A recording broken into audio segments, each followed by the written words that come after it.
అందుకే గోకర్ణుడు సూర్యుడిని పిలిచాట. ఆ సూర్య భగవాను ప్రార్థన చేశాడు. వెళ్ళే సూర్యుడిని క్షణకాలం ఆగమన్నట్ట.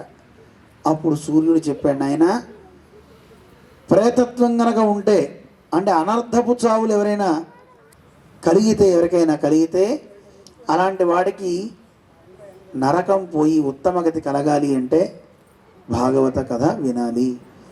అందుకే ఎవరిళ్లలో అయినా చనిపోతే ఉత్తరాది ప్రాంతంలో, నేపాల్ ప్రాంతంలో అయితే విధిగా భాగవత సప్తాహాలు చేస్తారు.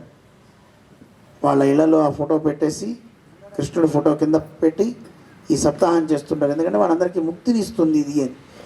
వాళ్ళ ఇళ్లలో ఏ పండగ జరగనండి, ఏ వ్రతం జరగనండి, సప్తాహం చేయాల్సిందే. అందులో కేవలం ఇలా కాదండి, పాటలు, భజనలు, నృత్యాలు, అద్భుతం అన్నమాట.